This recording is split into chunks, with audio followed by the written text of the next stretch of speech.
buenos días a todos. A punto de cumplirse una semana, la guerra se recrudece y nos preguntamos cuánto va a durar y, es más, hasta cuándo sufriremos sus consecuencias. Empezamos.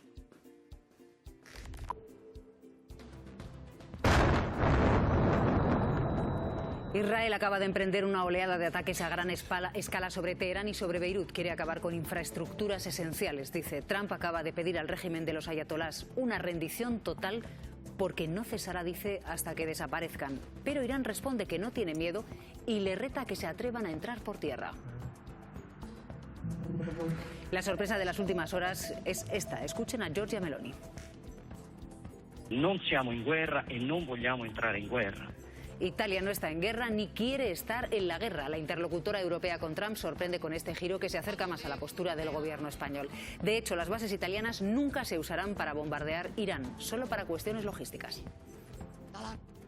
Y a todo esto sumen que Donald Trump vuelve a arremeter contra nuestro país. Dice que España es una perdedora y hostil con el resto de miembros de la OTAN, que no es un jugador de equipo y por eso Estados Unidos tampoco lo será. El nuevo ataque de furia de Donald Trump llega después de que el gobierno desmintiera a la portavoz de la Casa Blanca, que llegó a asegurar que España se había mostrado cooperadora con la guerra de Trump y de Netanyahu. La última hora nos llega desde el Palacio de la Moncloa. El presidente Sánchez acaba de hablar con el sultán de Omán y el emir de Qatar, países atacados por Irán. Pablo. Contactos diplomáticos del presidente del gobierno al más alto nivel en medio de la escalada bélica. También ha hablado con el presidente del Líbano para trasladarle el apoyo total de nuestro país. También asistencia humanitaria después de los ataques injustificados que están sufriendo. El presidente del gobierno hace un llamamiento a la desescalada y también al no a la guerra. La polémica en nuestro país está en el envío de la fragata Cristóbal Colón a Chipre. La derecha dice que contradice el no a la guerra de Pedro Sánchez y Podemos se une a esas críticas. Es participar en una guerra ilegal, dicen. Pero el gobierno destaca que su misión es únicamente para defender a un país de la Unión Europea. Y también vamos a hablar de otra polémica, la de esta publicación del Partido Popular que es un bulo. La ministra de Defensa a favor de Trump mantiene el Partido Popular y así traduce con subtítulos un sonido de Margarita Robles. Pero no, la responsable de Defensa explica que no dijo eso. Estaba hablando de la calefacción con el embajador de Estados Unidos y dijo literalmente: estoy cómoda, nunca estoy con Trump. Es otra de las noticias del día. María Guardiola se enfrenta a la segunda votación para ser presidenta de Extremadura. El Partido Popular confirma que no contará con los votos de Vox, así que no saldrá adelante la votación, Elena. Sí, Génova además echa en cara a Vox que su no a Guardiola lleva días decidido y que responde a factores externos en referencia a la campaña en Castilla y León. Pero recuerda que aún quedan 2 meses para evitar la repetición electoral. Pone los pelos de punta escuchar la denuncia de la portavoz de Más Madrid en el Ayuntamiento de la capital. Es una forma de decir: sé dónde vives y puedo acosarte cuando quiera en tu lugar más privado, que es tu casa, a cualquier hora del día.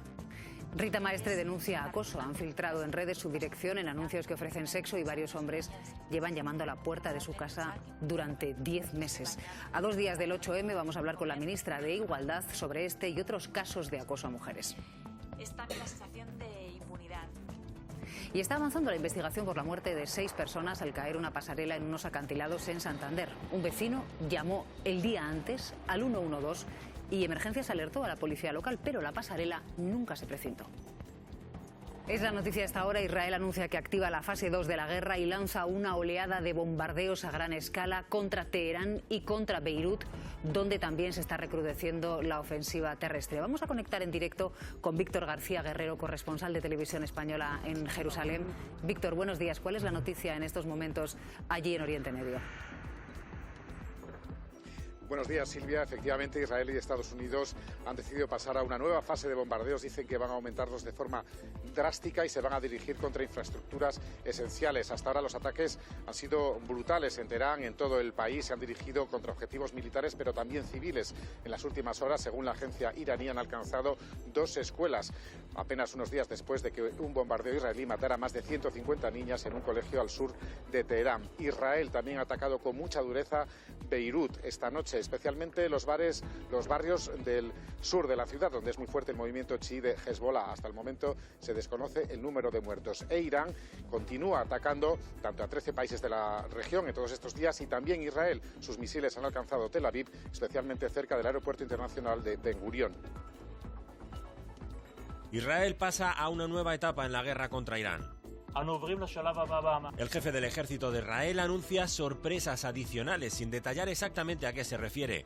En las últimas horas han bombardeado las afueras de Beirut, en Líbano, y admiten que ya tenían planificado desde el pasado noviembre acabar con el líder iraní Jamenei. Es lo que ha dicho su ministro de Defensa. Su socio, Estados Unidos, advierte a Irán. Esta pelea solo acaba de empezar. Anuncia la destrucción de un buque portadrones iraní y desde que comenzó la guerra, aseguran haber hundido cerca de 30 barcos. Trump mantiene que Estados Unidos tendrá un papel relevante en la elección del próximo líder de Irán y gana tiempo. Los republicanos de la Cámara de Representantes han votado en contra de una ley que habría limitado su poder para continuar con la guerra sin contar con la aprobación previa del Congreso. De nuevo, Trump exige a Irán que se rinda. 24 horas después, Estados Unidos vuelve a cargar contra España por impedir que use las bases de Rota y de Morón. Trump dice que nuestro país literalmente es un perdedor. Donald Trump ha llamado a España literalmente perdedora. Ha dicho que es hostil con la OTAN y ha insistido en que es el único país en oponerse al objetivo de gasto en defensa del 5%. Dice que España no es un jugador de equipo y que por lo tanto Estados Unidos tampoco lo va a ser con España, en línea con sus amenazas de cortar relaciones comerciales con nuestro país. Trump dice además que Reino Unido ha sido muy decepcionante y desde el Pentágono también se han quejado de que Reino Unido no diera acceso a sus bases militares desde el primer día, pero aseguran que ya lo han conseguido y que ese acceso forma parte ya de la operativa de los bombarderos y que otros aliados también están ofreciendo más bases, pero no han dado detalles de cuáles. Y en medio de ataques y bombardeos, la noticia de última hora está en el Palacio de la Moncloa porque el presidente del Gobierno mantiene los contactos con Oriente Medio. ¿Con qué líderes ha hablado en estos momentos, Pablo? Está abierta la vía diplomática en medio de la escalada bélica. Pedro Sánchez ha hablado en las últimas horas con los mandatarios del Líbano, de Omán y de Qatar para trasladarles el apoyo total de España, también asistencia humanitaria en caso de que lo necesiten ante los ataques injustificados, dice, que están sufriendo. España no va a alinearse en la vulneración del orden jurídico internacional y va a participar en misiones de paz siempre que se trate de acciones defensivas. En paralelo, la ministra de Defensa, Margarita Robles, que en las últimas horas ha sido víctima de un bulo que la alineaba con Donald Trump, se ha dirigido a le ha dicho al presidente de los Estados Unidos que son inaceptables las constantes faltas de respeto hacia nuestro país. Yo no puedo aceptar como española que el presidente Trump, un país, Estados Unidos, con los que tenemos muchísimos lazos, al que apreciamos, al que queremos, pueda hablar con ese desprecio respecto de España y del gobierno español. Israel, muy molesto por la posición de Pedro Sánchez, le advierte de que está jugando, dice, a un juego incomprensible. Víctor. Sí, dice, un juego extraño e incomprensible, son las palabras literales del presidente de Israel, Isaac Herzog, que acusa a España de no estar cumpliendo con su papel como miembro de la Unión Europea y de la OTAN. Herzog ha dicho también que está su país vigilando muy de cerca qué países están apoyándoles en su guerra contra Irán y cuáles no. Por cierto, el presidente israelí también ha expresado con claridad cuáles son sus objetivos en esta guerra: destruir al ejército de Irán, dejar a Irán sin fuerzas armadas y cambiar la región por la vía de las armas. Los países europeos se movilizan para proteger a Chipre después del ataque a una base militar británica en esa isla. Es el aliado más cercano a la zona del conflicto. Francia, Italia, Grecia, Reino Unido, no solo España, también otros países europeos han enviado o han anunciado que van a enviar ayuda militar para proteger a Chipre. Francia ha movido el portaaviones Charles de Gaulle, Italia dice que enviará barcos, Grecia tiene ya allí 2 fragatas. El conflicto arrastra a los países europeos que se están viendo obligados a proteger a Chipre, el país de la Unión Europea más cercano a Oriente Próximo y que el pasado lunes sufrió el ataque de un dron iraní en una base británica. También Turquía, territorio OTAN, se está viendo afectada, interceptó interceptó hace 2 días un misil. El secretario general Mark Rutte, en una entrevista con Reuters, ha condenado este incidente. Dice que la OTAN está vigilante, pero que la opción de activar el artículo 5 de defensa mutua entre aliados no está sobre la mesa. Y ha justificado la operación de Estados Unidos e Israel porque Irán representa, dice, una amenaza nuclear también para Europa. España participa en el despliegue militar para blindar Chipre porque, según subraya Moncloa, es una acción defensiva. Pablo. Sí, con el envío de la fragata Cristóbal Colón, es la más moderna de que disponemos. España quiere participar en la protección, también en la defensa aérea de Chipre, uno de los 27 tras los ataques recibidos. El buque español está especializado en defensa antiaérea, también cuenta con misiles de largo alcance y está preparado tanto para acciones defensivas, dicen, como para evacuaciones, siempre que todo sea bajo el paraguas, bajo el mandato de la Unión Europea, porque España, dice el gobierno, no va a participar en ninguna guerra fuera de nuestras fronteras, pero sí va a participar en la defensa de nuestros aliados europeos. Charles de Gaulle en Chipre, paso francés de protección. España sigue ahora la estela de Francia. Misiones de paz. Le acompañará con la Cristóbal Colón, nuestra fragata más moderna con sistema de combate antiaéreo, no para atacar. Con una finalidad muy clara, de defender a las poblaciones de esos lugares, también las posibles evacuaciones que puedan resultar necesarias. Siempre respetando, deja claro a la ministra de Defensa, que no se vulnere el derecho internacional.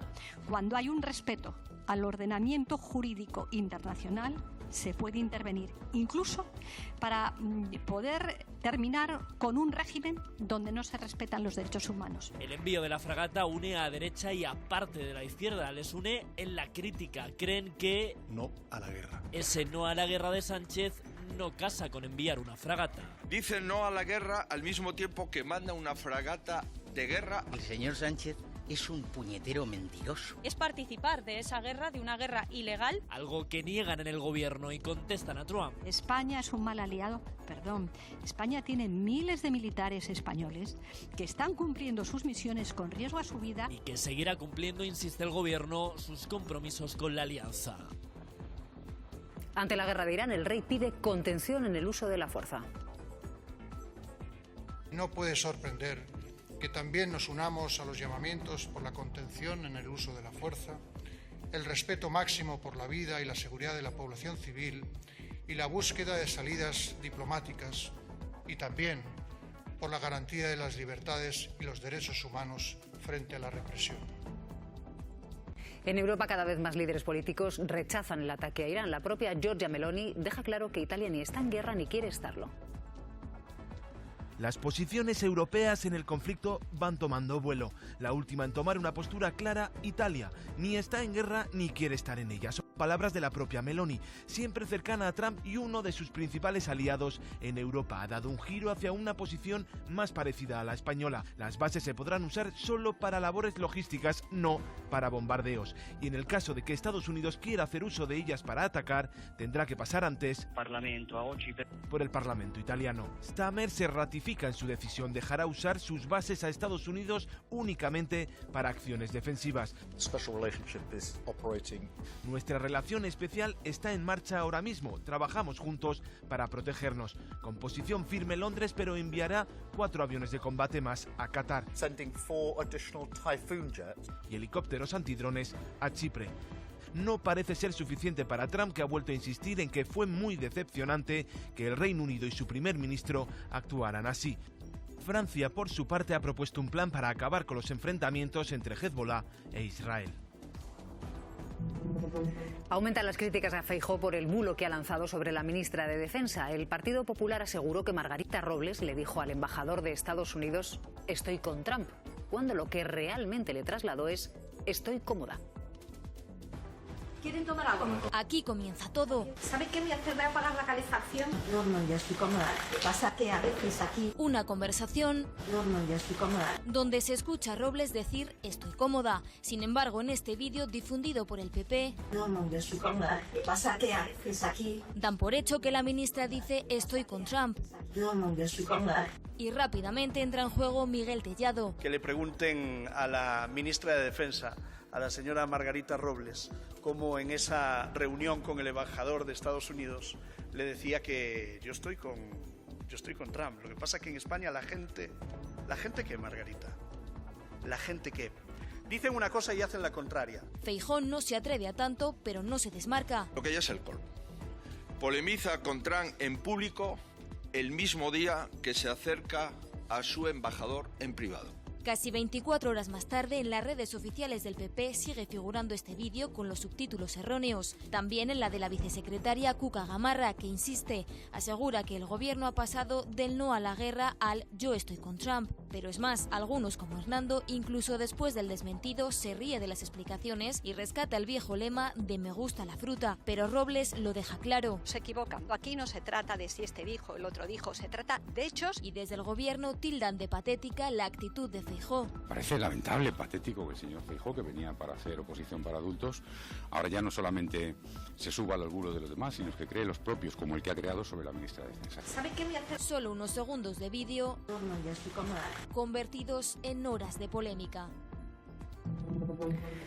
Por cierto, en medio del ataque a Irán, la UEFA no aplaza el partido Ucrania-España que se disputa este sábado en Turquía. Nuestras jugadoras van a tener que viajar a Antalya a pesar de que habían pedido que se pospusiera el encuentro. Sandra. A las 11 de la mañana sale el avión que llevará a nuestras jugadoras hasta Turquía. La Federación considera que se dan las circunstancias para disputar ese partido. Es una decisión que ha tomado tras consultar a varios organismos e instituciones y tras reunirse con las jugadoras y el cuerpo técnico. Tenían previsto viajar allí, pero ese retrasó un día el viaje ante la situación ahora mismo de inestabilidad en la zona e incluso se pidió aplazar ese partido a la UEFA, que expresó su negativa y mantuvo el encuentro. Incluso se llegó a plantear la posibilidad de no presentarse bajo la pena de pérdida del partido y sanción, pero finalmente viajan hoy y será mañana a las 6 de la tarde cuando se enfrenten al combinado ucraniano. Después del secuestro de Maduro y en pleno ataque a Irán, Donald Trump anuncia que Cuba va a ser literalmente la guinda del pastel.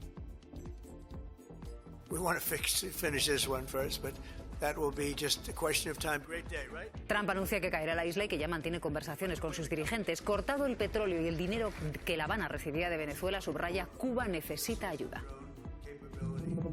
Y en esta situación de incertidumbre, aquí en casa, el precio de la gasolina registra la mayor subida en 8 meses. La subida del precio del crudo ya se está notando en nuestros bolsillos a la hora de repostar. El precio alcanza su máximo de los últimos 3 meses. Mario.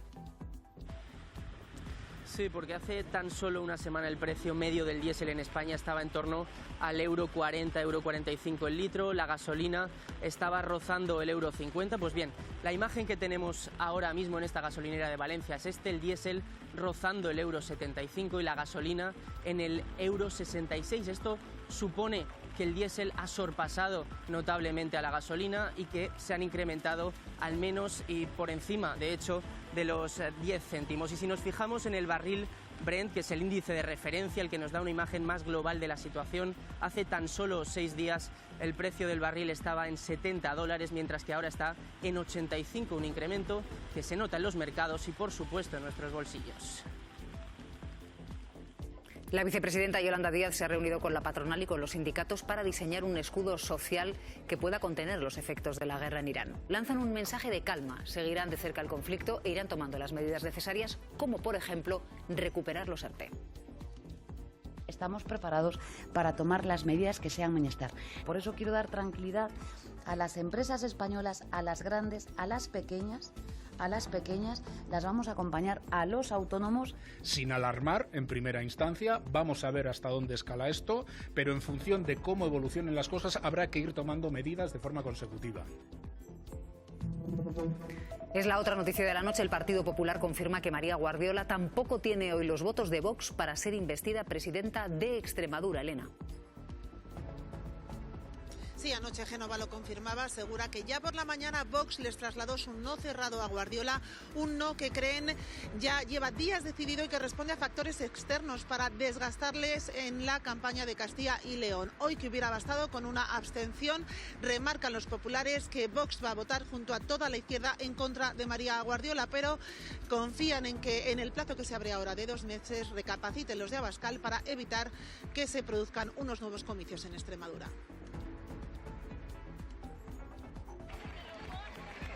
En Aragón, la nueva presidenta de las Cortes, María Navarro, inicia hoy la ronda de consultas con los partidos para proponer un candidato a la presidencia de la comunidad autónoma. Hemos vivido un tenso debate electoral entre los candidatos a la presidencia de Castilla y León. Ha habido reproches cruzados por el campo, la inmigración y la violencia de género sobre posibles pactos. No han sido claros en ese sentido. Ha sucedido esta noche.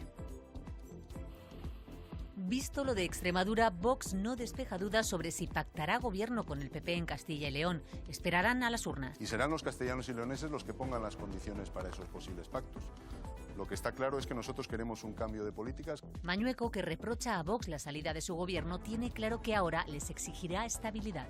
Lo que pediré es responsabilidad. Un acuerdo para 4 años. Y cierra la puerta a cualquier pacto con el PSOE. Les había propuesto acordar que gobernara la lista más votada. No a un pacto de gobierno con el sanchismo en Castilla y León, que quede claro. Nosotros no le hemos ofrecido un pacto de investidura. Nosotros lo que hemos puesto encima de la mesa es que gobierne la lista más votada. Y si usted está tan seguro de ganar las elecciones, usted me estaría dando la mano ahora mismo. Martínez cree que PP y Vox fingen estar enfrentados. Matrimoniadas, ¿no? Y acusa al PP de haber vendido ya la región a Vox en las negociaciones de Feijóo y Abascal. Ustedes son la pinza.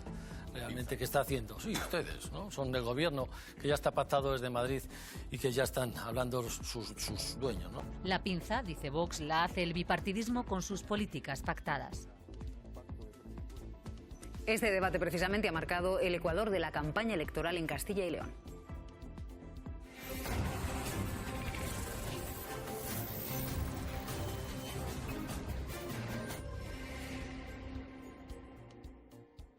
La batalla por el voto del campo de la campaña se ha trasladado al plató. Vox ha sacado su propuesta estrella. Darle voz a los agricultores y ganaderos. El referéndum sobre Mercosur. Todavía no he encontrado a ni uno solo que esté de acuerdo con ese pacto. Que los urbanitas que nada tienen que ver con el campo, con los agricultores y ganaderos, opinen, pero ¿qué broma es esta? Otro frente, la sanidad. En El Bierzo hay un hospital desde hace décadas. Usted ¿Cómo está? Dijo el otro ¿Cómo día, está? Está perfecto. Dijo el otro día que no está tenía... perfecto. Vox y PSOE le han reprochado su gestión y las listas de espera. Un año. 120 días. Y Mañueco ha sacado pecho. Tenemos los mejores servicios públicos de España. Son los mundos de Yupi. Miente usted más que el último minuto de la lavadora. Estarán pensando que viven una realidad paralela. También ha tratado de confrontar con Sánchez. Es una competencia del gobierno de España. O ha intentado llevarse el debate a su terreno. Me gustaría hablar de la vivienda. Venga. Vox le ha acusado de comprar votos con medidas como ayudas para el gimnasio o para el carné de conducir. Los jóvenes de Castilla y León no quieren sus migajas. Martínez ha tratado de sacar los incendios del verano. Lo ha dejado arder, menospreciando y despreciando a los profesionales. Pero el tema se ha quedado en el tintero. El secretario general del Partido Popular desembarca en la campaña con una idea, que a Castilla y León, uno de sus bastiones, le sientan bien, dice, los gobiernos del PP. Pero lo que funciona hay que preservarlo de aquellos que quieren estropearlo todo, igual que lo han estropeado en España. Mientras los socialistas creen que Carlos Martínez es el único que tiene las recetas para resolver los problemas de la región, como el de la vivienda, y acusan de falta de políticas al Partido Popular. Lo que ha hecho durante estos 39 años, especular con la vivienda y que la vivienda pública no sea accesible a los ciudadanos y ciudadanas de Valladolid. Y Vox sigue cargando contra PP y PSOE por Mercosur. Saben que van a arruinar a los ganaderos de Castilla y de León. Buscan atraer el voto del campo.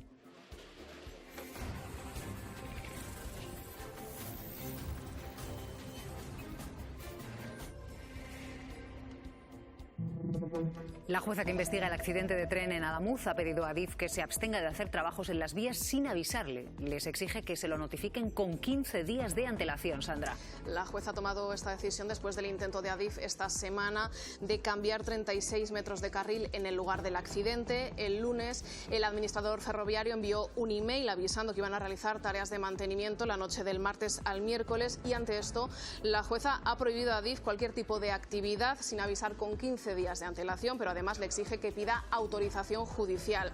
Por cierto que además ahora la Comisión de Investigación de Accidentes Ferroviarios ya está comenzando el análisis de los datos que aportan las cajas negras de los trenes y también de las cámaras de seguridad del tren Irio, un trabajo que se hace bajo vigilancia de la Policía Judicial para asegurar que los archivos no hayan sido manipulados.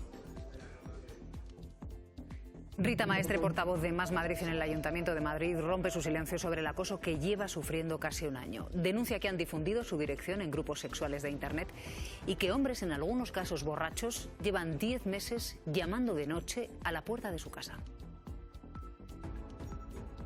Hay alguien que conoce la dirección de mi casa y que la ofrece en Internet, en anuncios anónimos, como si fuera un lugar donde se ofrecen servicios sexuales. Es una forma de decir, sé dónde vives y puedo acosarte cuando quiera en tu lugar más privado, que es tu casa, a cualquier hora del día.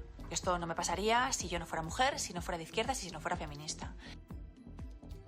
Sobre este asunto y sobre la lucha feminista en esta semana del 8 de marzo vamos a preguntar a la ministra de Igualdad, porque Ana Redondo va a estar con nosotros esta mañana en la hora de la 1. Vamos con otra noticia de última hora que nos llega desde Santander. Hay novedades sobre el derrumbe de la pasarela en la playa de El Bocal, que ha provocado, como saben, la muerte de 6 personas. El 112 asegura que 24 horas antes había recibido la alerta de que ese puente estaba roto. Sandra. Una trabajadora del servicio de emergencias alertó a la policía local del estado de la pasarela tras haber recibido previamente una llamada de un vecino que alertaba del estado de este puente. Ahora se están recopilando las pruebas para averiguar por qué no estaba precintado su acceso tras esta denuncia. La pasarela formaba parte de un proyecto de costas abandonado por las protestas vecinales. El ayuntamiento se comprometió a su mantenimiento una vez finalizada la obra, pero es algo que, según el consistorio, no ocurrió porque se paralizó en 2014. El Ministerio de Transición Ecológica dice que aunque la obra no se completó, sí se terminó la pasarela siniestrada. El juzgado ha abierto diligencias para esclarecer esta tragedia que, recordemos, se ha cobrado la vida de 6 personas y una persona también que ha resultado herida. En las últimas horas, Estados Unidos e Israel han comunicado que estamos en un punto crítico de la guerra contra Irán. Así que hoy nuestra mesa se llena de expertos. Berna González Harbour, bienvenida. Alejandro López de Miguel, muy buenos días. Ignacio Álvarez Osorio, bienvenido, ¿cómo estamos? Buenos días. Daniel Bachandé, bienvenido, muy buenos días. Alejandro López, muy buenos días. Muy buenos días. Fátima Iglesias, Ferran Boiza, muy buenos días. Buenos días. Como les decimos, a punto de cumplirse una semana del ataque a Irán, Teherán insiste en que no se rinde. Estados Unidos e Israel recrudecen la ofensiva.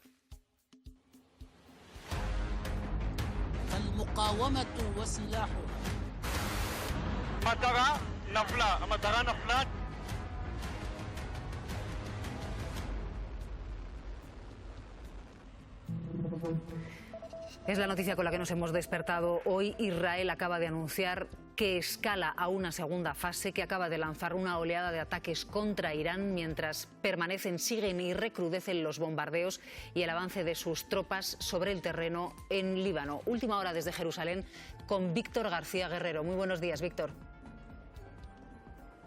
Hola, buenos días, Silvia. Efectivamente, Israel y Estados Unidos han lanzado un ataque terrible esta noche sobre Teherán. Los vecinos de la capital de Irán han sentido como sus ventanas, sus puertas, sus paredes temblaban en lo que puede haber sido uno de los bombardeos más duros de toda esta ofensiva.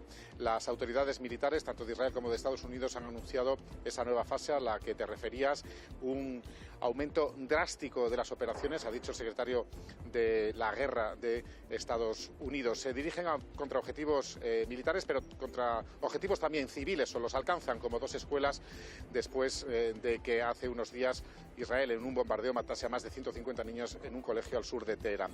Israel también está bombardeando con muchísima dureza Beirut. Esta noche ha atacado los barrios del sur de la ciudad, donde es muy fuerte el movimiento chií de Hezbollah, y todavía desconocemos el alcance de esos ataques en número de muertos. Sí sabemos que antes de ellos el gobierno libanés había cifrado en 102 las víctimas de los ataques israelíes en el Líbano. Todo esto sucede mientras Irán, como apuntabas, sigue atacando y sigue respondiendo. Ya ha alcanzado a 13 países en toda la zona y también a Israel. Esta noche sus misiles han conseguido penetrar las defensas antiaéreas, la cúpula de hierro en Tel Aviv, y han alcanzado el entorno del aeropuerto Ben Gurión, que había empezado a retomar su actividad y desde el que están operando los aviones cisterna de Estados Unidos. Ayer mismo vimos aterrizar a uno de ellos.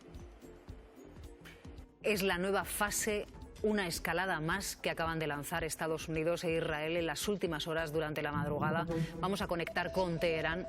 Jaime León, corresponsal de la agencia EFE en Teherán. Buenos días. Buenos días, ¿qué tal? ¿Cómo ha sido la noche allí en Teherán?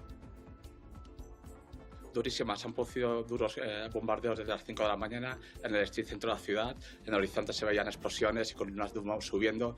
Como decía el compañero, muchos vecinos han comentado que los edificios se movían, las ventanas temblaban y se ha pasado bastante miedo. Nos contaba Víctor que entre los objetivos están infraestructuras que Israel considera, digamos, imprescindibles para el régimen de los ayatolás, pero que también hay objetivos civiles como un par de escuelas.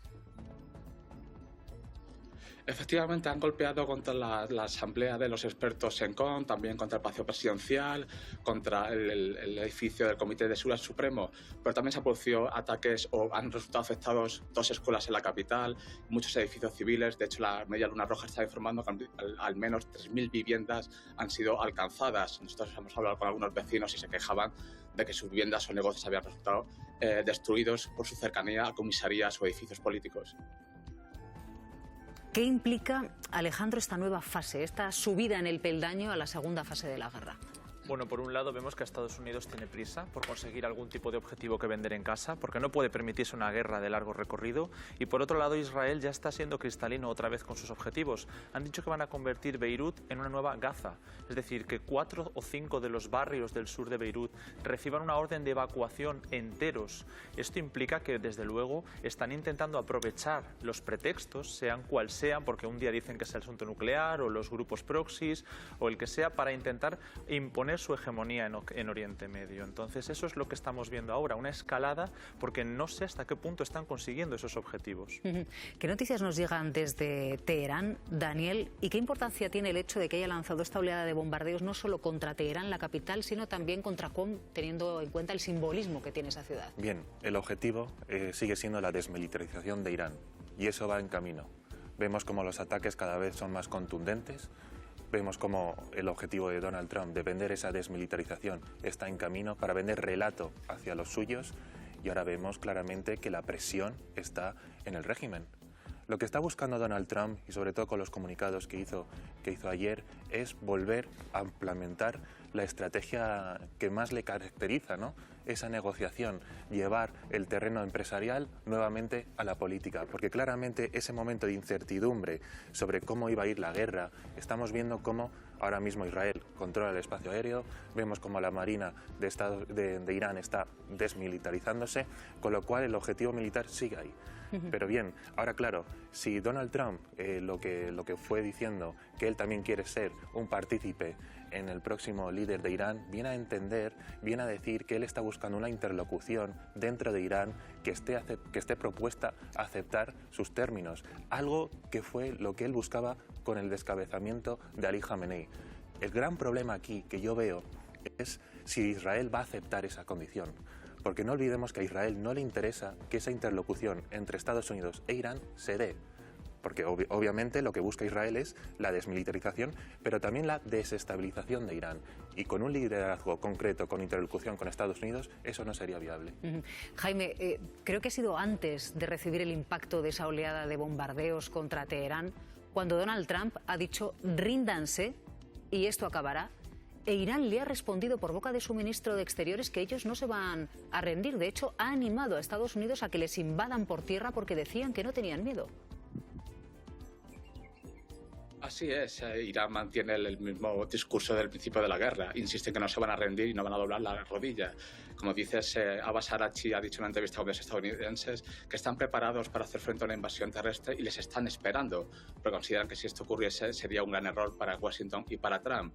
Se desconoce si esto va a suceder, pero esta mañana ha habido ataques en varios puntos del Kurdistán iraní fronterizos con Irak, donde podría producirse esa eventual invasión. Pero insisto, Irán dice que no se va a rendir y no hay visos de que vaya a suceder. Uno escucha a Donald Trump, Ignacio, da la sensación de que cuando dice Irán, ríndete, es más un deseo que una petición, ¿no? Sí, lo que ha demostrado esta semana de hostilidades es que Estados Unidos no tiene un plan demasiado claro. Primero hablan del programa nuclear, después de los misiles balísticos, por último de la decapitación del régimen, y la situación obviamente se está complicando. Yo creo que pensaban que iba a ser una ofensiva muy rápida, que iba a durar muy poco tiempo, apenas 2 o 3 días, que las cosas se normalizarían rápido, que habría un levantamiento popular una vez que eliminasen al guía supremo y la situación vemos que dista de normalizarse. Es más, se ha contagiado el conjunto de la región y está haciendo muchísimo daño a quienes son precisamente los aliados estratégicos de Estados Unidos en la región, las petromonarquías del Golfo. Y esto viene de alguna manera a cuestionar, ¿no?, el contrato que hay entre Estados Unidos y las petromonarquías del Golfo, en cuanto que Estados Unidos le daría seguridad, ¿no? Entonces, estamos en un escenario de guerra total, sin líneas rojas, y por lo tanto esto no va a durar días, sino va a durar más bien semanas o meses, y vamos a tarde o temprano a ser impactados, ¿no?, por la crisis económica, por los precios de petróleo que se van a disparar, ¿no? Entonces, bueno, hoy por hoy estamos en una situación de máxima incertidumbre y está claro que los cálculos que tenía tanto Israel como Trump pues no se están cumpliendo. Israel y Estados Unidos, que esperaban una ofensiva rápida, relámpago y sin contestación internacional. Pero, Víctor, hay voces críticas, una de ellas es el presidente del gobierno español, y eso ha molestado tremendamente al gobierno israelí.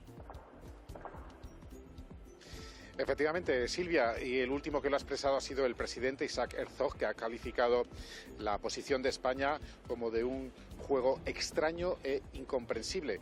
Y dice también Herzog que España no estaría cumpliendo con su papel como miembro de la OTAN y de la Unión Europea. Israel, dice su presidente, está vigilando muy de cerca a los países de su entorno, a sus países aliados, amigos o cercanos, a ver quién está apoyándole y quién no. En el caso de España, pues ya saben que no es el caso. Las relaciones son muy tensas entre ambos países desde la destrucción israelí de Gaza y después de que España se sumara a la denuncia en la justicia internacional contra Israel por genocidio. Una última cuestión en relación a lo que estaban comentando en la mesa. No es una cuestión ya de interpretación. Herzog ha dicho claramente cuáles son sus objetivos en esta guerra, que es acabar con las Fuerzas Armadas de Irán, dejar a Irán sin ejército y cambiar la geografía política de Oriente Próximo. Información en directo de Víctor García Guerrero, enviado de Televisión Española a Jerusalén. Cuídate mucho, Víctor. Un saludo. Hasta luego. Una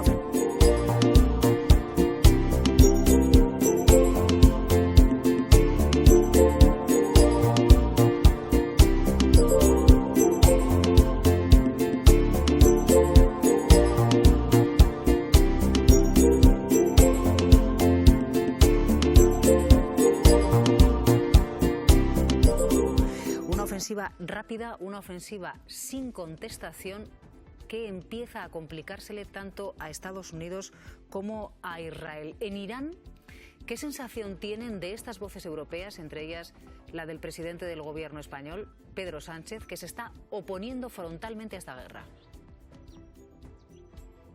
Aquí el mensaje de Pedro Sánchez ha llegado alto y claro. El presidente iraní, Masoud Pezeshkian, ya felicitó al gobierno español y lo consideró un gesto ético por parte de Europa. Pero no solamente sucede desde las altas esferas políticas. En la calle, cuando la gente cuando es español o detecta que eres español, se te acerca a darte las gracias, a saludarte y a preguntar por qué España se sale un poco de la línea oficial occidental, digamos, porque está dispuesto a jugarse una enemistad con Trump. Algunas personas aquí bromeaban con que España se está uniendo al llamado eje del mal y están muy agradecidos, sobre todo la población civil, no solamente las personas a favor del régimen, también personas que están en contra de la República Islámica, no quieren una guerra y ven la postura española de manera muy seria. Jaime, cuídate mucho, compañero, ahí en Teherán. Gracias. Hasta luego. Juanjo Álvarez, catedrático de Derecho Internacional. Muy buenos días, Egunon. Egunon, buenos días, Silvia. Juanjo, ¿cómo te parece preocupante esta nueva escalada dentro de la tensión bélica de la guerra que estamos viviendo, con una nueva fase 2 activada desde esta madrugada por parte de Estados Unidos e Israel y oleadas de bombardeos en marcha contra Teherán, especialmente cruentos, y contra Líbano, donde se recrudece la invasión terrestre? Me preocupa como ciudadano, como jurista, en lo que tiene que ver con el derecho internacional, porque lo que creo, y os escuchaba atentamente, revela y muestra es que no existe un guión preestablecido, ¿no? Segundo, que su modelo de dominación geopolítica, tanto el de Estados Unidos como el de Israel, es directamente de dominación geopolítica del mundo, en aquello que le interesa, es directamente la agresión ilegítima. Tercero, ese supuesto derecho de injerencia humanitaria que pretendidamente imponían y pretendían hacer ver, Hombre, existen otros muchos regímenes despóticos, ¿no?, a los que no se acude porque se vulneren los derechos humanos. Defender la legalidad internacional no supone empatizar con el régimen de los ayatolá, y creo que por ahí es por donde está el discurso, que por cierto suena mucho a lo que planteó Bush en su momento también, ¿no? O estás conmigo o estás contra mí. Y creo que ese discurso maniqueo no procede. Es perfectamente posible defender la legalidad internacional y estar en contra de la vulneración de derechos humanos. La respuesta no debe de ser, en mi opinión, la guerra, y esta escalada revela y muestra que cuando abres esa espita no sabes cuándo se cierran. Daniel. Y es que claramente lo que estamos viendo con Donald Trump es que él es un candidato, un presidente que ha venido a ejercer poder y no ha venido a ejercer legalidad. Claro, y él está buscando también, y yo creo que los demás países, sobre todo también en la Unión Europea, no han podido prever este escenario bélico con Irán.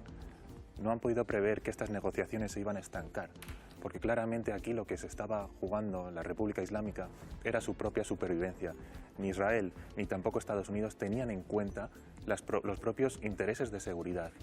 Yo creo que por eso estamos en un momento crítico, porque en el mundo, en el orden internacional, es muy importante que se respeten ciertas normas. Y ahora mismo todo eso ha explosionado. Por eso cuando la posición de España en este sentido, yo creo que es muy interesante de abordar a largo plazo. ¿Por qué? Porque el día después en Irán va a ser muy complicado y va a demandar mucha mediación y mucha interlocución, tanto en el presente como ahora mismo, pero también sobre todo en el día después.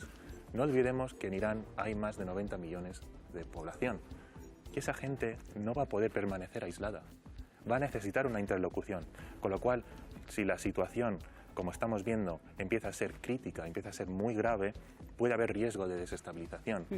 Es muy importante que la Unión Europea aglutine todas sus piezas, todas sus fuerzas y empiece a diseñar una política para ese día después en Irán, porque claramente, insisto, independientemente del desarrollo y quién vaya a acabar en el poder, es muy importante que se mantengan los lazos de interlocución. Alejandro, fíjate que hasta, digamos, esta noche decíamos, bueno, si todo para aquí de alguna manera no se podría recomponer. Pero claro, hemos pasado a un peldaño superior, ¿no? ¿En qué punto estaríamos dentro de la guerra? Porque parece que hemos pasado esta madrugada a un punto de inflexión y que ahora sí no va a haber forma de que Donald Trump y Benjamin Netanyahu den un paso atrás. A ver, siempre hay estadios dentro de la guerra. Sé que suena como ya muy extremo el punto en el que nos encontramos. Ya son 14 países los que se están viendo afectados directamente por la guerra.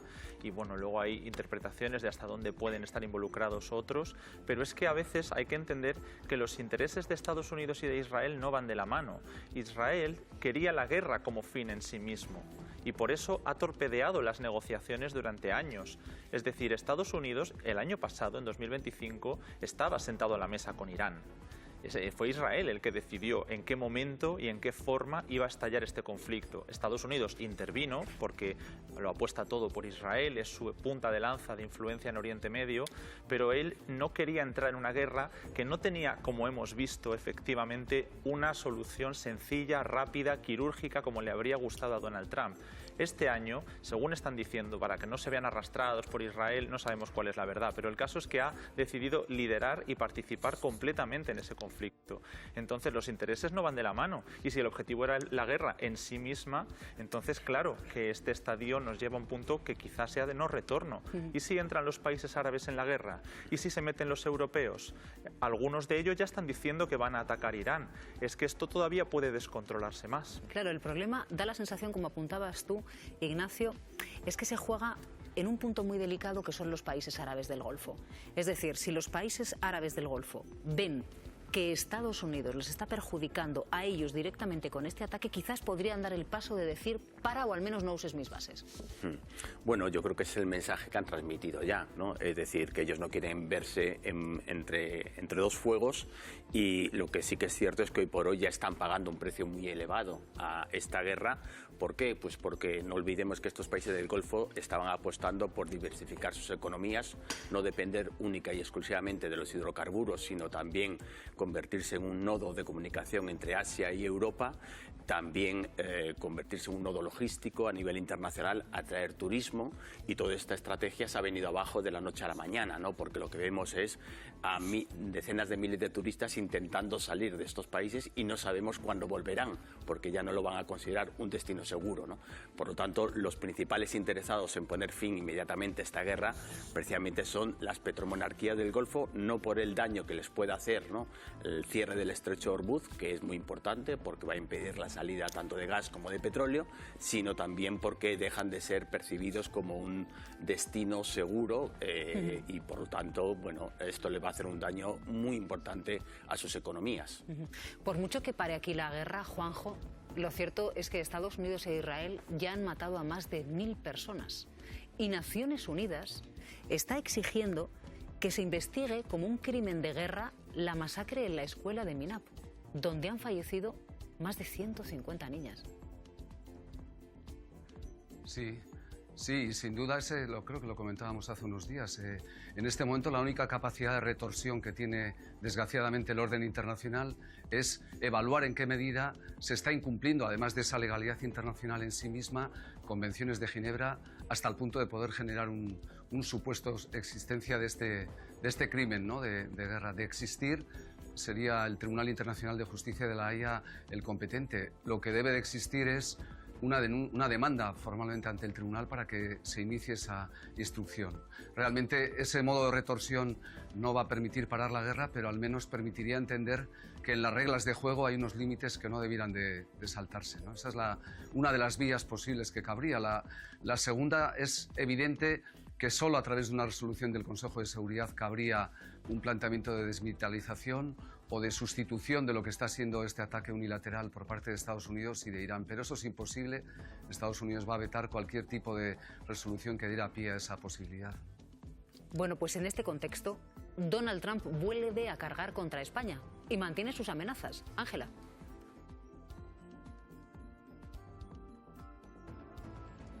Donald Trump ha llamado a España literalmente perdedora, ha dicho que es hostil con la OTAN y ha insistido en que es el único país en oponerse al objetivo de gasto en defensa del 5%.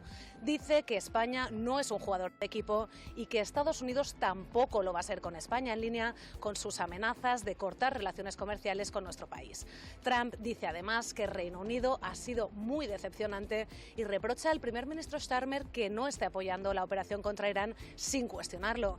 Desde el Pentágono también se han quejado de que Reino Unido no diera acceso a sus bases militares desde el primer día, pero aseguran que ya lo han conseguido y que ese acceso forma parte ya de la operativa de los bombarderos y que otros aliados también se están ofreciendo a ceder más bases, pero no han dado más detalles de cuáles.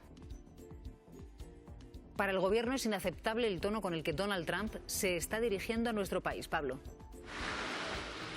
Sí, España no va a aceptar una vulneración del orden jurídico internacional y va a colaborar en las misiones de paz que conlleven acciones defensivas. Recordamos que el presidente del Gobierno está en contacto con los principales líderes de los países de Oriente Medio para trasladarles el apoyo de España ante los ataques injustificados que están sufriendo y en paralelo, como decías, el Gobierno se ha referido a las últimas palabras de Donald Trump. Lo ha hecho la ministra de Defensa, Margarita Robles, que en las últimas horas recordamos que ha sido víctima de un bulo que la alineaba precisamente con el presidente de los Estados Unidos. Ella ha dicho que son inaceptables las constantes faltas de respeto del mandatario estadounidense hacia nuestro país. Berna.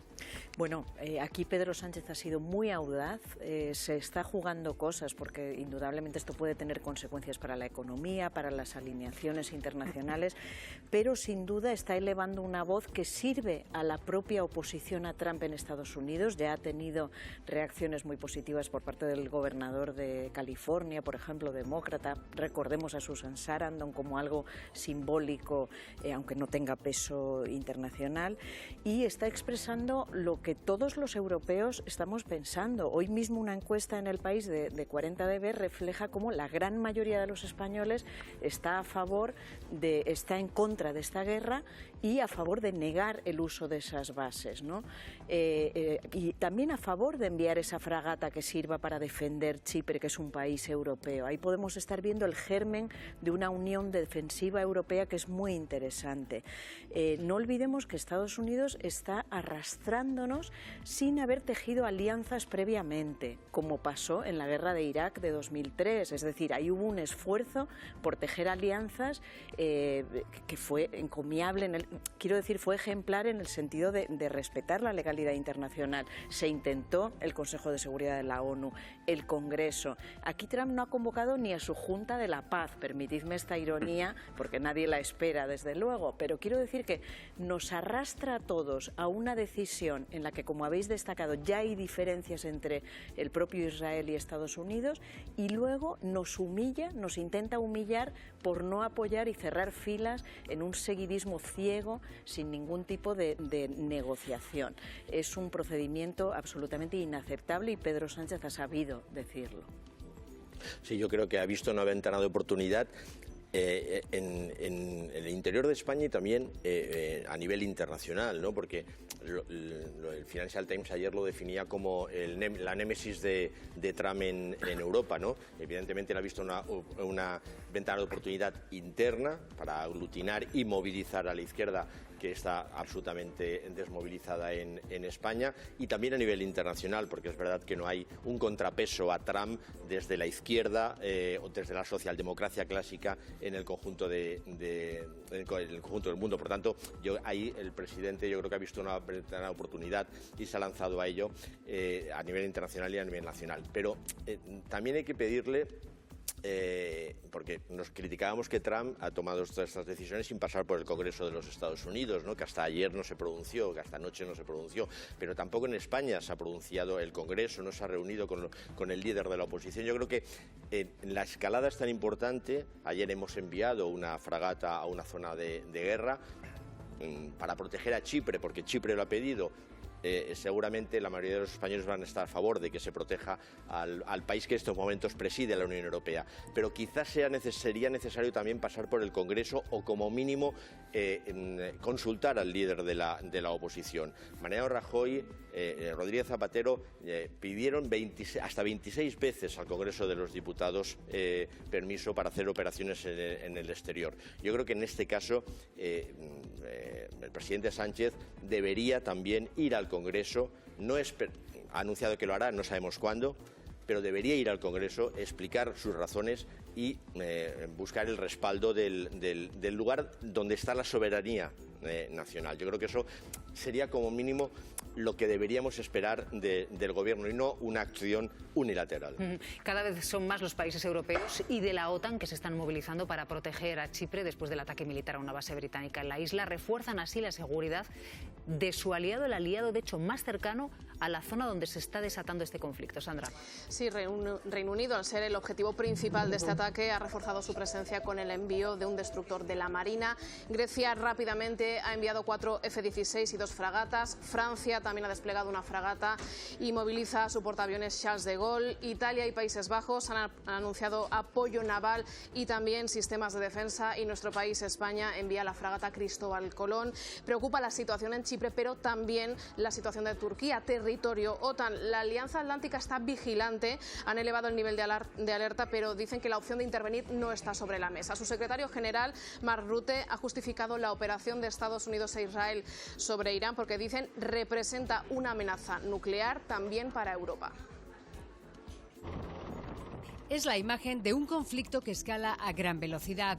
Una flota de buques europeos navega en estos momentos hacia el este del Mediterráneo para establecer nuevas posiciones frente a las costas de Oriente Medio. La fragata de guerra más avanzada de la Marina española se dirige hacia Chipre, con una finalidad muy clara de defender a las poblaciones de esos lugares. El portaaviones Charles de Gaulle francés, 2 barcos griegos de Países Bajos y el destructor británico. Además, Reino Unido e Italia mandarán aviones y defensas aéreas. Puedo anunciar hoy que enviaremos 2 cazas Tifón adicionales a Qatar, ha dicho el premier británico. El presidente del Parlamento italiano ha recordado el marco de lo que recuerdan es tan solo una operación defensiva. El artículo 7. Quiero citar el artículo 7. Cuando un Estado miembro sufre una agresión armada, los otros Estados miembros tienen que prestar ayuda y asistencia con todos sus medios.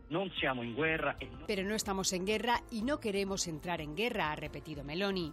Los aliados europeos, insisten, acuden en defensa de Chipre, que recibió un ataque de un dron iraní el pasado domingo.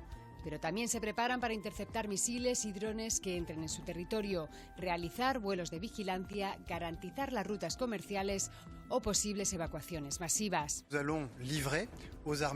Vamos a enviar vehículos blindados al ejército libanés, ha anunciado el ministro de Exteriores francés. Porque con muy pocos precedentes, este es uno de los mayores despliegues militares de aliados europeos ante la gran incertidumbre de una nueva guerra que abre un nuevo frente cada día. Se incorpora a nuestra mesa Lluís Orriols, bienvenido, buen día. Buen día, ¿cómo estás? Quería preguntarte, Alejandro, si este tipo de despliegues militares conjuntos podrían ser el germen de la defensa europea común.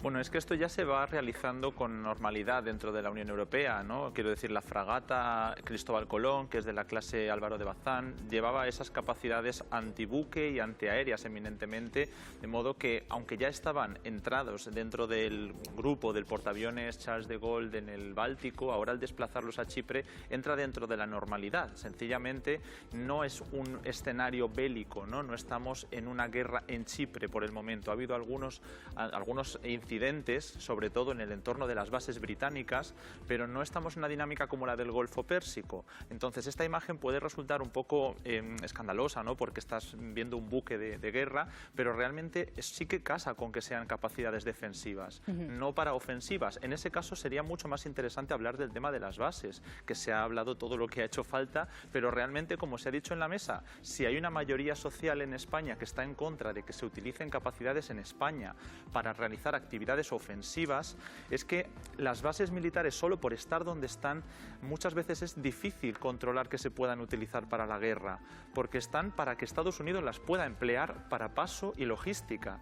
Esto también es participar en la guerra. Es decir, claro que no son actividades ofensivas, pero desde luego mientras esas bases estén en España, Estados Unidos puede retorcer el mandato y utilizarlas para después desplazarlo a Italia o desplazarlo a otro país, como estos días ha hecho con Francia, Reino Unido y Alemania. Así que claro que se va viendo, ¿no?, una arquitectura de seguridad en Europa que va evolucionando, pero hay que tener en cuenta primero cuáles son los intereses que preocupan a los españoles, al gobierno español, y si de verdad considera que es una violación del derecho internacional, creo que es coherente no participar de ella, que es lo que ha dicho el gobierno. Claro, Juanjo, porque lo que ha dicho el gobierno es, mira, que hay un pacto, un tratado común, pero yo no te voy a dar permiso para usar estas bases, ¿no? Es decir, el uso de esas bases tienen que tener el acuerdo del país soberano. Ha pasado aquí y es lo que ha anunciado Giorgia Meloni que va a pasar en Italia.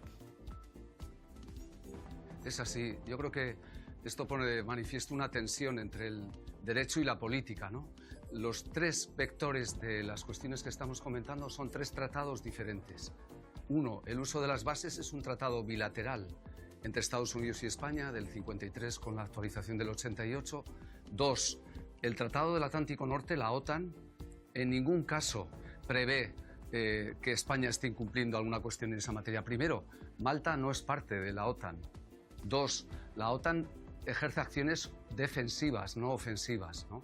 Y tres, el Tratado de Lisboa, el Tratado de la Unión Europea, el artículo 42.7, prevé efectivamente esa obligación, no derecho, obligación de asistencia mutua. Eso me gustaría pensar que puede ser el germen de una defensa europea. Lo veo todavía muy complejo, sobre todo porque Alemania y Francia disputan entre ellos también la hegemonía en ese campo y yo creo que no la veremos antes de 10 años. Pero en todo caso es perfectamente coherente un planteamiento y otro, que es el de, al amparo del Tratado de Lisboa, prestar ese apoyo a un Estado de la Unión Europea que ingresó en el 2004 y que solicita tal ayuda en clave de estricta protección. Esos tres tratados tienen tres dinámicas diferentes y creo que permiten demostrar la existencia de una coherencia política en la toma de decisión, compartiendo también, en mi opinión, que el Parlamento debiera de ser informado, contrastar y debatir en ese campo todo lo que se está planteando. ¿Qué margen de maniobra tienen estos buques, Juanjo, según la legalidad internacional? Vale, es una buena pregunta porque el mandato viene amparado única y exclusivamente en el Tratado de Lisboa, que supone adoptar todas aquellas medidas estrictamente defensivas o de protección, significa ser reactivo y no proactivo.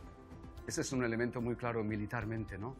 La confusión, y hay expertos en la mesa con muchas más autoritas que yo, pero la confusión entre lo que debe entenderse ataque o defensa sí tiene un punto de partida muy claro. Si yo voy en misión defensiva o de apoyo, solo actúo reactivamente para evitar un daño que se pueda producir, en este caso, a la integridad territorial maltesa en concreta o chipriota. Hemos hablado de Chipre, pero Malta también en esa zona oriental plantea problemas relevantes. Ese es el mandato claro. A partir de ahí, qué suceda tampoco tiene un guión claro y establecido. Lo relevante es que ese mandato sí tiene un amparo convencional que engarza directamente con el artículo 51 de la Carta de Naciones Unidas. Se puede leer cuando se elaboró ese artículo del Tratado de Lisboa, que lo elaboró Antonio Vitorino, en ese momento consejero de Justicia de la Unión Europea.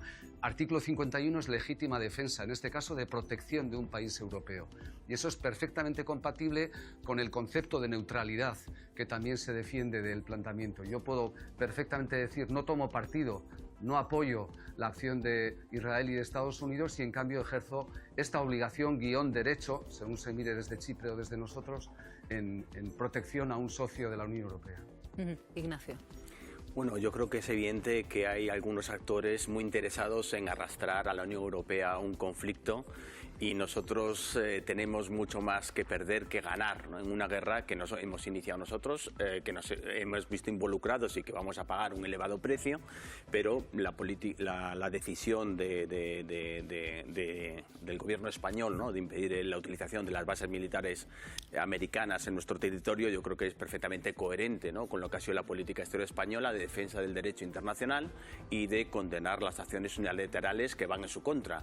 No es una guerra que tenga la luz verde del Consejo de Seguridad de Naciones Unidas, es una guerra que quiere provocar un cambio dentro del régimen, que pretende incluso desestabilizar la zona, que va a tener un elevadísimo precio si no lo está teniendo ya, como estamos viendo, y por lo tanto la posición del gobierno español es absolutamente coherente, ¿no? Es decir, oponerse a esa guerra, que es ilegal, y impedir que se utilicen sus bases, ¿no?, para bombardear el territorio iraní. Bueno, la posición de España con respecto a esta situación yo creo que genera enormes incertidumbres en el plano internacional. Puede convertirse en una excepción, en un outlier, o en el guía para cambios posteriores, como hemos visto, como estamos viendo de sus socios europeos. Pero yo creo que hay más certidumbre a nivel doméstico. ¿Qué consecuencias puede tener esta posición? Yo creo que aquí sí que el gobierno de Pedro Sánchez está siendo hábil, está llenando un hueco de actividad gubernamental que no llena por no tener mayoría parlamentaria en cuestiones de política doméstica, y además articulando una cuestión que claramente, y lo mostrábamos antes con los datos de encuesta, goza de un gran apoyo, ¿no? Las actitudes, además acerca de la guerra en España, son complejas, no son muy sencillas. No es que la gente esté solo en contra de la guerra y de todas las guerras, sino que la ciudadanía y sobre todo la izquierda está en contra de guerras ofensivas bajo el amparo de Estados Unidos. Eso genera, digamos, unos anticuerpos muy grandes en la izquierda española. Sin embargo, las guerras más de defensa, de amparo europeo, estas gozan incluso de apoyo entre el espacio de la izquierda, ¿no? Por lo tanto, esa aparente paradoja de no a la guerra, pero mandar una fragata, no es incoherente en términos, digamos, como se estaba comentando ahora mismo, en términos de derecho internacional, no es incoherente tampoco en términos de cómo piensa la izquierda en nuestro país. Y un elemento muy importante, la izquierda que se comentaba, lo comentaba Ferran, la izquierda en nuestro país no es un mito, está desmovilizada.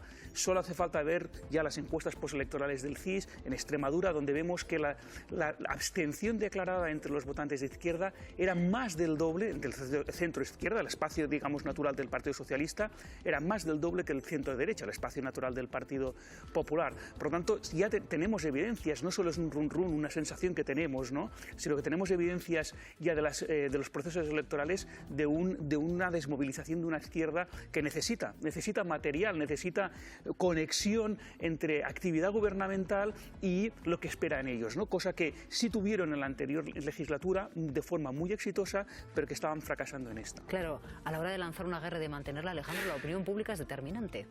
Sí, a mí me parece que España y países del sur en general, pero también Irlanda y algunos otros que se han movilizado mucho por la cuestión palestina, por ejemplo, tradicionalmente han llevado este tipo de posturas. Y creo que el hecho de que Pedro Sánchez haya hecho tanto ruido, porque no solamente ha sido una posición de, bueno, yo creo que de coherencia, ¿no? Como señalábamos antes y que creo que Lluís también ha señalado, que es compatible el tema de no ofrecer las bases para actividades ofensivas y de mandar un buque para actividades defensivas dentro del marco de la Unión Europea.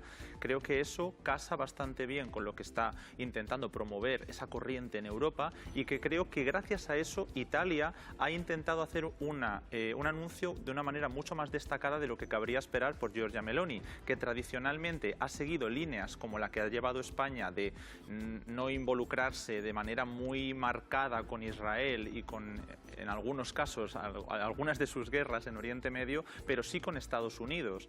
Entonces, que Giorgia Meloni esté haciendo estas declaraciones viendo el rédito político que está llevando Pedro Sánchez, creo que tiene algo que ver. Fátima y Alejandro. Bueno, yo creo que el gobierno tiene el derecho y, si me apuras, la obligación de fijar posiciones, como lo han hecho el resto de los países, como lo ha hecho Italia ayer, como lo hicieron Francia y Alemania, sobre todo teniendo en cuenta que efectivamente la mayoría de la población española está en contra de esta guerra, como lo estuvo, por otra parte, también en contra de la guerra de Irak, porque cuando Aznar se hacía la foto de las Azores, el 95% de los españoles estaba en contra de esa intervención. El problema, a mi modo de ver, es cuando conviertes el caos en oportunidad y lo llevas a la política doméstica. Es decir, tú puedes decir no a la guerra, que es un eslogan que, en mi opinión, no admite matices. El no a la guerra es el de Podemos, que es no a la guerra. En Ucrania no querían enviar ayuda siquiera, lo que no querían era ningún tipo de interpretación o ningún tipo de intervención. En España, ese no a la guerra de Sánchez y del Gobierno sí está lleno de matices, aunque no resulten incoherentes con la política de no atacar. Pero cuando tú envías una fragata defensiva a Chipre, cuando estás dejando que en la base se utilicen los aviones para ir de una base de la española a otra base, que es la alemana o la italiana, estás interviniendo de alguna manera. Cuando tú dejas que se utilice logísticamente las bases, estás interviniendo de alguna manera. Quiero decir, es muy difícil decir no a la guerra en un momento en el que estamos, en el que no sabemos cuál va a ser el alcance, en el que estamos en la OTAN y estamos en la ONU, y cualquier ataque a cualquiera de nuestros socios directamente nos implica en esta guerra. Fíjate si no es difícil que en la encuesta que mencionaba Berna del País, el 36% de los votantes del PP son los que apoyan la intervención de Estados Unidos y de Israel en Irán. Lo que quiere decir que 2/3 partes de los votantes del PP no la apoyan. Yo no sé a quién preguntó el señor Aznar cuando puso los pies encima de la mesa con Blair y con Bush, y cuando nos condujo 6 días después a una guerra que posteriormente tuvo como réplica un atentado terrorista, el peor de la historia de España. El gobierno acudió a unas elecciones con mentiras diciendo que era ETA. A ver, creo que nos tenemos que ubicar. O sea, el mérito de la izquierda en la movilización contra la guerra de Irak fue testimonial en el sentido de que la sociedad española estaba mayoritariamente en contra de esa guerra, como lo sigue estando hoy, según esa encuesta del País, 2/3 partes de la población en contra de cualquier guerra en general. En este caso concreto, resulta muy cínico que el Partido Popular, que celebraba esta semana los 30 años de presidencia de Aznar, de cuando ganó las elecciones en el 96, omita todo el tema de Irak, omita todo el marco que no le beneficia. Pero ¿a quién preguntó el señor Aznar? En serio, ¿de verdad vamos a estar en esto? Hay uno de los cuadernos de Faes, del 4 de marzo, empieza con una frase que es: quien divide a España y pone un muro entre los españoles. Es la misma frase que utiliza el señor Núñez Feijóo ayer en una comparecencia en el Congreso sobre el 8M, en la que se dedica a hablar de derogar la ley trans. Tenemos un Partido Popular que no tiene posiciones, espera, acabo. Y sobre lo de la fragata, no es que lo diga yo, es que Antonio Maillo, que cuenta la leyenda, que es el coordinador federal de Izquierda Unida, un partido que nace al calor de las movilizaciones contra la OTAN, dijo ayer que enviar un barco, aparte de que lo obliga el Tratado de Funcionamiento de la Unión Europea, para ayudar y defender emisión disuasoria a nuestros aliados, es obligado. No tiene nada que ver con entrar en una guerra. ¿Esto es así, Juanjo? Sí, es así. Yo creo que me desearía, seguramente soy un ingenuo, que el Partido Popular, como partido de Estado, asumiera que esto no es una cuestión ideológica. Tiene otro calado mucho más profundo. tiene un calado de defensa de la soberanía, tanto estatal como europea, tanto española como europea. El concepto de Trump es el concepto de protectorado, es el concepto de sumisión, es el concepto de que aliado es el que tiene que prestar un servicio a la potencia extranjera. Y creo que hay un dato muy importante en todo lo que comentamos, no hay ninguna incoherencia. Nuestro tratado de la Unión Europea es el único tratado internacional que admite en su club a aquellos estados que promuevan la democracia liberal y los derechos humanos. Si alguno de los 27 estados desoyera ese mandato, puede ser expulsado de la Unión Europea. Eso no está en los tratados internacionales. Los casi 200 estados del mundo pueden ser los más despóticos, autocráticos y dictatoriales del mundo. Pero lo que no cabe es ir contra esos estados porque me da la gana, por la hegemonía de la fuerza. Y defender esto no es defender la postura española ni la del Partido Socialista. Es un principio de orden internacional. Si admitimos una relativización de eso y decimos que merece la pena emplear la fuerza porque los ayatolás son lo que son, es la ley de la selva. Y yo creo que eso es lo que está en juego detrás de todo esto. Y no termino de comprender que un partido que se supone como el Partido Popular, que defiende también valores democráticos, no entienda que este es un planteamiento de convivencia democrática y una exigencia del Tratado de la Unión Europea. Hay que eliminar ese concepto ideológico porque es una trampa perversa frente a un principio que es fundamental. Yo creo que en ese mínimo común denominador debiéramos de lograrlo y vuelvo a ser tal vez demasiado ingenuo, pero me parece que habría que encontrar ese punto de encuentro. Vamos a recibir a Arantxa González Laya, exministra de Asuntos Exteriores, decana de la Escuela de Asuntos Internacionales de París. Señora González Laya, bienvenida. Hola, buenos días. ¿Usted cómo lee esta guerra de Estados Unidos y de Israel contra Irán? ¿Qué razones, qué objetivos cree que la promueven? Bueno, yo creo que es una guerra de elección, es decir, no es una guerra de necesidad. No había una necesidad perentoria inminente de atacar a Irán, cuyo régimen, por supuesto, es un régimen al que la Unión Europea, España, le ha impuesto infinidad de sanciones por numerosas violaciones de derechos humanos, pero no había una necesidad inminente por razones, por ejemplo, de proliferación nuclear para atacar a Irán. Tampoco parece que sea una intervención humanitaria, a la luz sobre todo de estos últimos bombardeos donde la población civil es también un objetivo. Luego era una guerra de elección, es una guerra de elección. Yo no entro a juzgar las razones por las que Estados Unidos e Israel han decidido hacerlo, pero si han decidido hacerlo sin amparo internacional, sin consideración alguna para sus aliados y socios a quienes no han consultado, bueno, creo que esto también merece que tomemos nota de ello y nos posicionemos de acuerdo con ello. En materia de seguridad, decana, ¿qué cambia en la evaluación del riesgo para Europa cuando este conflicto se vuelve regional? ¿Qué es lo que ya está sucediendo en este momento? Bueno, están sucediendo muchas cosas. Primero, un impacto económico, un aumento de la inflación, porque aumentan los precios de la energía, aumenta el precio de los fertilizantes esenciales para la producción agrícola e importa el coste del tránsito entre el este y el oeste que pasa por esa región. Aumenta, en segundo lugar, la inestabilidad en una región que es un polvorín regional, que tiene ramificaciones en países y socios que son amigos de España, donde España tiene misiones, tiene intereses económicos, tiene a sus militares desplegados. No nos olvidemos de los militares bajo mandato de Naciones Unidas en estos momentos en el Líbano. Y tiene también, y puede tener también, una derivada migratoria. No nos olvidemos que Irán acoge en estos momentos casi 4 millones de refugiados, muchos de ellos afganos, y no nos olvidemos que también hay un conflicto en estos momentos entre Pakistán y Afganistán. Luego, por todas estas razones, creo que el sentido común en Europa sería buscar una mediación, buscar quizás que se vuelvan a retomar las negociaciones que el mediador omaní estaba llevando a cabo para poner fin a este conflicto en el que todos nos vamos a ver involucrados aunque no lo queramos. Fíjese que después de que España dijese que no a que Estados Unidos usase las bases de Morón y de Rota, se han disparado las críticas contra el gobierno de Pedro Sánchez, no solo por parte de Estados Unidos, sino también por parte de Israel. ¿Usted cree que está justificada esa hostilidad que están mostrando hacia el gobierno? Bueno, yo creo que España se está posicionando, como muchos países de la Unión Europea, diciendo que no va a participar en actividades ofensivas, que no va a permitir que sus bases sean utilizadas para ejercicios ofensivos en Irán. Eso no es España solamente la que lo dicen otros países de la Unión Europea también, como el caso último de Italia, que por cierto tiene un gobierno bastante cercano a esta administración estadounidense, pero que aquí entiende que se ha dado un paso que va mucho más allá de lo que un país como Italia o un país como España puede aceptar. Luego, en primer lugar, me parece que tiene mucho sentido posicionarse claramente en contra de una guerra de la que no hemos sido ni siquiera informados ni consultados.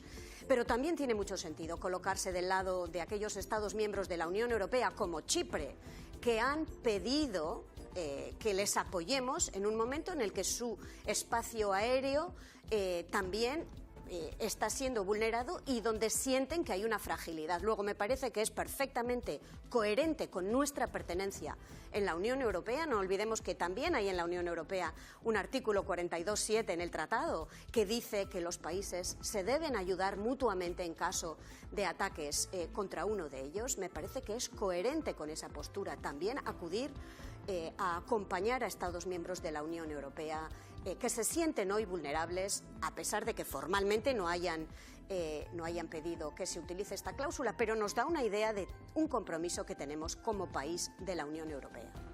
¿Puede verse la Unión Europea arrastrada por la estrategia del caos de Estados Unidos?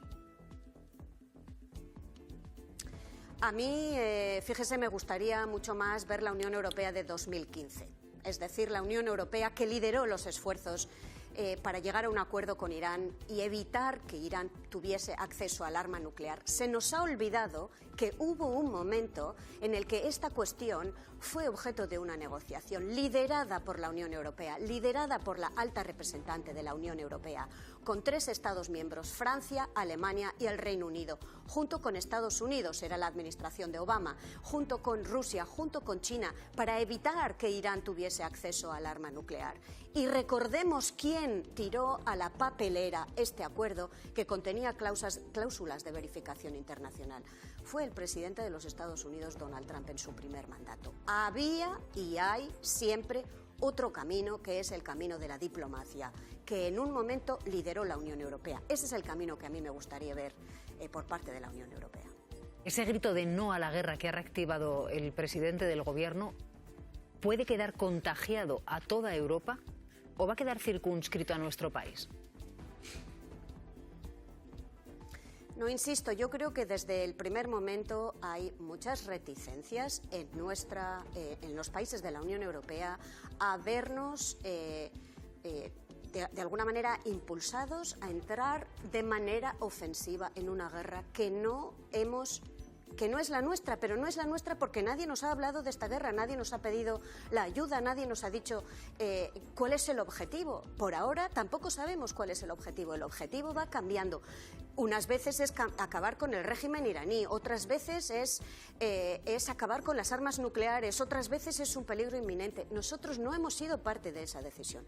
Me parece que es lógico, es lo que yo veo en muchos Estados miembros de la Unión Europea, responder a eso con prudencia. Pero también creo que es lógico para los Estados miembros de la Unión Europea en estos momentos donde nuestro aliado Estados Unidos de alguna manera se despega de nosotros y se despega de los compromisos que tiene como nuestro aliado, en un momento en el que se recrudecen los conflictos no solo en Oriente Medio, no nos olvidemos que tenemos un conflicto serio en estos momentos que sigue abierto, que es en Ucrania. Tiene mucho sentido también que los europeos invirtamos más en nuestra defensa y en nuestra seguridad, porque estamos solos ante la necesidad de protegernos y garantizar la seguridad a nuestros ciudadanos cada vez más. Arantxa González Laya, decana del Colegio de Asuntos de la Escuela de Asuntos Internacionales de París, gracias por habernos acompañado esta mañana en la hora de la 1. Siempre un placer. Hasta luego. Sí, adelante, Ignacio.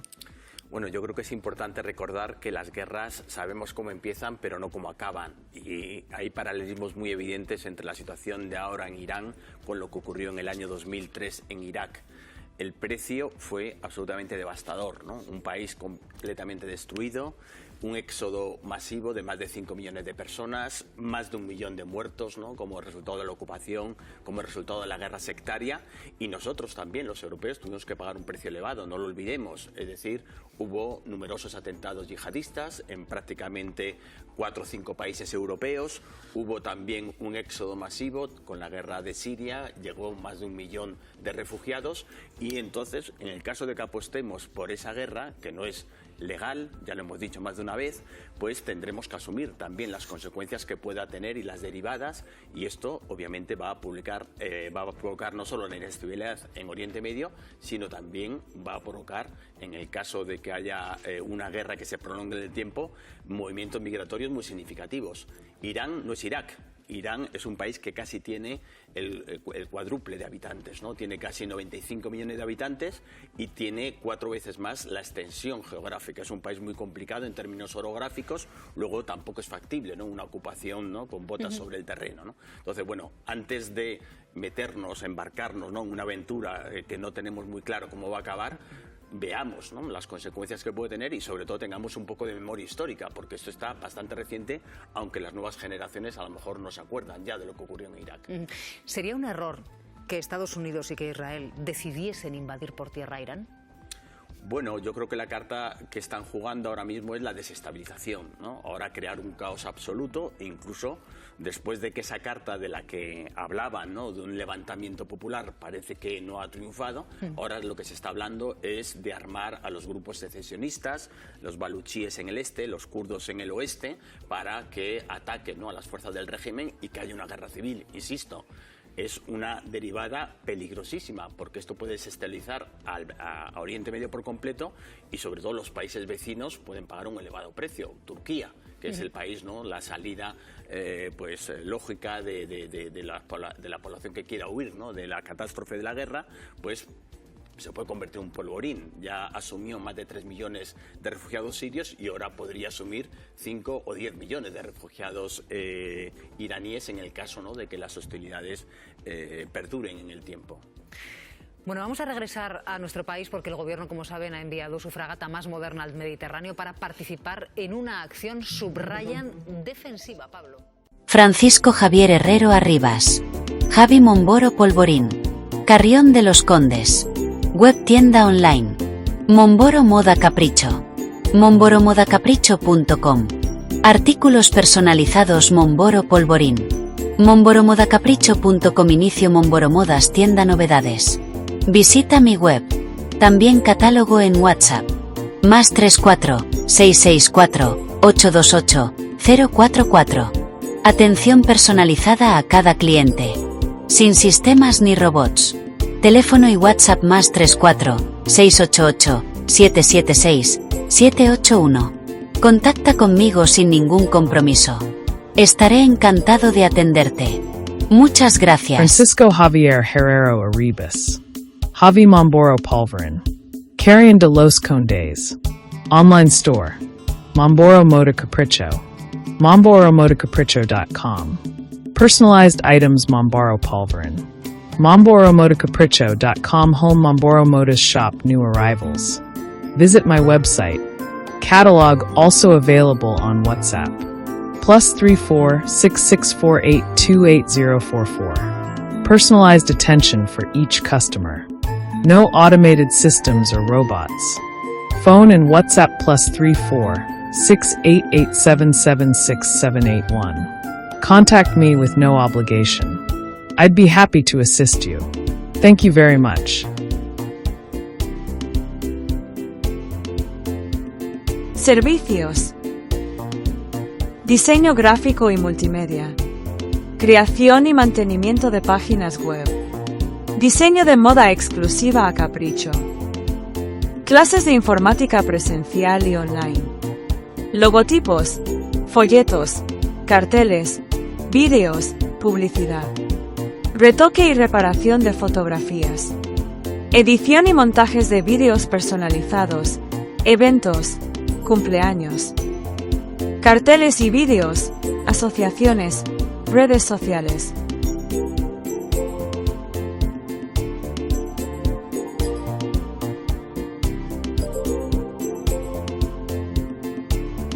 Solicita información sin compromiso. Muchas gracias.